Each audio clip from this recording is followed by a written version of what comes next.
Selamat datang di channel Jendela Sains. Di video ini kita akan membahas statistika part yang ke-14, yaitu tentang contoh soal rata-rata dan simpangan baku gabungan. Simak terus video ini sampai akhir. Kelompok data pertama terdiri dari 4 buah data dengan nilai rata-rata 2 dan simpangan baku akar 2. Kelompok data kedua terdiri dari 6 buah data dengan nilai rata-rata 7 dan simpangan baku akar 5. Jika kedua kelompok data tersebut digabung, tentukan nilai rata-rata dan simpangan bakunya. Oke, agar tidak membingungkan kita buat skemanya ya. Jadi di sini ceritanya ada 2 kelompok data. Kelompok data yang pertama, saya tulis di sini kelompok 1. Terdiri dari 4 buah data, misalkan A, B, C, D. Dari 4 buah data ini memiliki rata-rata X bar 1 ya, X bar kelompok yang pertama sama dengan 2 dan simpangan baku. Ingat simbol simpangan baku itu S. S1 sama dengan akar 2. Lalu di sini ada data kelompok yang kedua. Ada 6 ya. Berarti di sini misalkan E, F, G, H, I, J. Dari ke-6 data ini memiliki nilai rata-rata X bar 2 sama dengan 7 dan simpangan baku S2 sama dengan akar 5. Nah, kita disuruh mencari nilai rata-rata dan simpangan baku gabungan kelompok 1 dan kelompok 2. Oke, kita mulai dari rata-rata. Ya, jadi kalau rata-rata kan X bar gabungan, kita langsung masukkan rumusnya. Berarti N1 dikali X bar 1 plus N2 dikali X bar 2 per N1 plus N2. Berarti sama dengan N1 kan banyaknya data kelompok pertama, ada 4, dikali X bar 1, 2, plus N2 banyaknya data kelompok kedua, 6, kali X bar 2, 7, per N1 4, plus N2 6. Berarti sama dengan 8 plus 42 per 10. 8 plus 42, 50. Per 10 berarti 5. Jadi kita dapatkan nilai rata-rata gabungannya adalah 5. Oke, selanjutnya kita kan disuruh menghitung simpangan baku gabungan ya. Tapi sebelum kita menghitung simpangan baku gabungan, kita buat persamaan terlebih dahulu dari simpangan baku masing-masing kelompok. Oke, kita mulai dari kelompok yang pertama. Ya, jadi kelompok pertama rumus simpangan baku, jadi S1 sama dengan akar, masih ingat rumusnya, sigma xi min x bar dikuadratkan per n. Tapi karena di sini simpangan baku untuk kelompok pertama, kita kasih indeks. Jadi xi-nya ini xi1, x bar-nya ini x bar 1, n-nya ini juga n1, yang menunjukkan ini milik kelompok yang pertama. Kita masukkan S1 itu akar 2, sama dengan akar. Nah, yang disebut sigma xi 1 min x bar 1 dikuadratkan itu apa? Jadi setiap data pada kelompok pertama, jadi A, B, C, D itu masing-masing dikurangi dengan rata-ratanya, kemudian dikuadratkan. Ya, kita mulai dari A ya. Berarti A min x bar 1 itu 2, jadi A min 2 dikuadratkan. Plus datum yang kedua berarti B. B min 2 dikuadratkan. Demikian seterusnya. Jadi plus C min 2 dikuadratkan plus D min 2 dikuadratkan. Per N1 itu 4. Oke, lalu di sini kita kuadratkan kedua ruas ya. Berarti di kiri akarnya hilang, kanan akarnya juga hilang. 2 sama dengan, di sini kan akarnya hilang. Lalu yang A min 2 dikuadratkan kita langsung uraikan. A min 2 dikuadratkan berarti A kuadrat min 4A plus 4. B min 2 dikuadratkan juga sama, B kuadrat min 4B plus 4. C min 2 dikuadratkan juga C kuadrat min 4C plus 4. D min 2 dikuadratkan juga D kuadrat min 4D plus 4 per 4. 4 kita kalikan ke kiri ya, 4 kali 2, 8 ya. 8 sama dengan, nah di sini ini kan kelihatannya rumit ya, tapi kita kelompokkan. Kita coba kelompokkan dari yang kuadrat dulu ya, jadi A kuadrat, B kuadrat, C kuadrat, dan D kuadrat. Ya, kalau kalian lihat di sini berarti A kuadrat plus B kuadrat plus C kuadrat plus D kuadrat. Gitu kan ya, jadi kita sudah ambil yang kuadrat-kuadrat ini. Oke, Lalu sekarang kita ke yang A, B, C, D. Di sini min 4A, min 4B, min 4C, min 4D. Ya kan? Berarti bisa kita keluarkan min 4-nya. Jadi tinggal min 4 dikali dalam kurung A plus B plus C plus D. Gitu kan ya? Plus sisanya yang konstanta. 4 tambah 4 tambah 4 tambah 4 itu 16. Oke, nah lalu seperti ini. A plus B plus C plus D ini kan sama dengan sigma XI1. Ya kan? Atau jumlah nilai data pada kelompok pertama. Ya kan? Logikanya sih gini. Kalau misalkan X bar 1, ya nilai rata-rata dari kelompok pertama itu kan berarti sama dengan A ditambah B ditambah C ditambah D, terus kan dibagi 4, kan seperti ini. Ya, kalau X bar 1-nya itu 2, berarti 2 sama dengan A plus B plus C plus D per 4, gitu kan? Berarti kalau misalkan 4 kita kalikan ke kiri, berarti 8 sama dengan A plus B plus C plus D. Oke, jadi di sini kita masukkan 8 sama dengan A kuadrat plus B kuadrat plus C kuadrat plus D kuadrat min 4 dikali 8 ditambah 16. Oke, berarti di sini 16-nya kita hitung ke kiri ya. Jadi min 16, 8 min 16 itu min 8. Min 8 sama dengan A kuadrat plus B kuadrat plus C kuadrat plus D kuadrat min 4 kali 8, 32. Kita lanjutkan ke sini, berarti kita pindah min 32 ke kiri. Berarti min 8 plus 32 ya, atau 24. 24 sama dengan A kuadrat plus B kuadrat plus C kuadrat plus D kuadrat. Nah, dua persamaan ini, saya tekankan ini penting nanti. Ya, A plus B plus C plus D itu 8, A kuadrat plus B kuadrat plus C kuadrat plus D kuadrat itu 24. Ya, di sini dari rumus yang pertama kita dapatkan dua persamaan ini.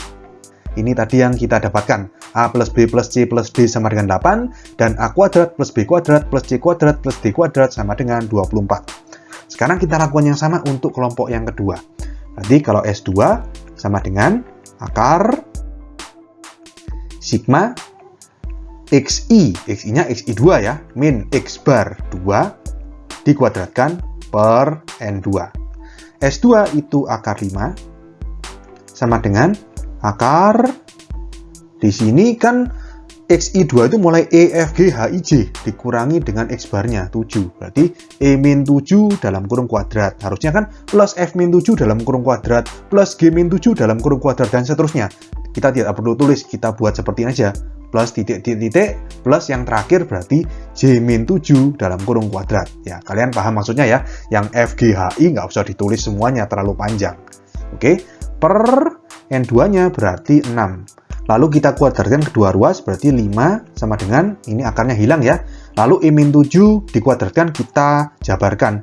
Berarti E kuadrat min 14E plus 49. Ya, logikanya kalau yang suku berikutnya kan harusnya F min 7 dikuadratkan. Ya sama, F kuadrat min 14F plus 49 gitu ya. Tapi di sini kita tulis langsung yang terakhir aja, plus titik-titik plus J kuadrat min 14J plus 49 per 6. 6 kita kalikan ke kiri, berarti jadi 30. Sama dengan, berarti ini kan E kuadrat plus F kuadrat plus G kuadrat. Ingat ya, dikelompokkan yang kuadrat dulu. Jadi plus titik-titik sampai J kuadrat.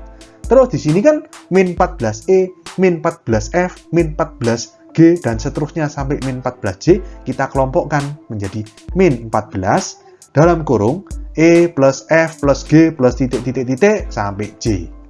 Oke, plus 49-nya berarti muncul berapa kali? 6 kali kan? E, F, G, H, I, J kan 6 kali. 49 kali 6 itu 294. Oke, nah sama seperti yang tadi, E plus F plus G plus H plus I plus J kita hitung dari rata-rata.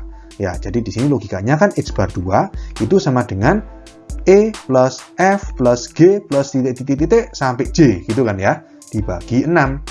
X bar 2 itu kan 7.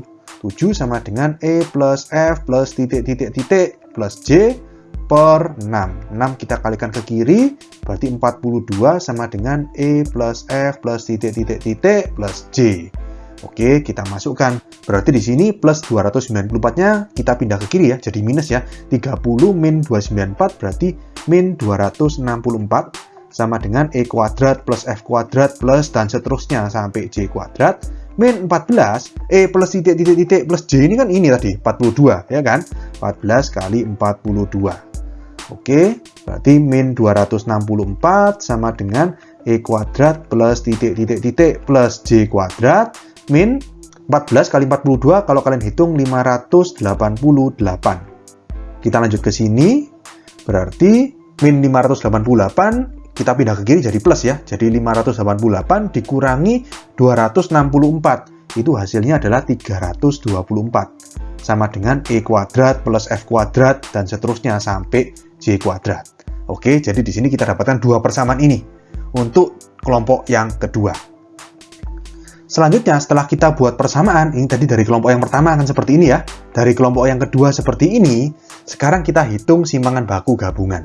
Ya, jadi di sini kita masukkan rumusnya simpangan baku gabungan. S-gab gitu ya, simpangan baku gabungan. Berarti sama dengan akar sigma dalam kurung XI min X bar dalam kurung kuadrat per N. Ya, berarti sama dengan akar. Nah, sigma XI, X ini apa? Ya semuanya, mulai A, B, C, D, E, F, G, H, I, J, semuanya. Terus min X bar nya ini apa? Ya X bar gabungan, gab gitu ya, yang kita dapatkan sebesar 5 tadi. Ya, jadi setiap data mulai A, B, C, D, E, F, G, H, I, J dikurangi dengan 5, kemudian dikuadratkan. Ya, jadi kita masukkan di sini berarti A min 5 dikuadratkan, gitu kan? Plus B min 5 dikuadratkan.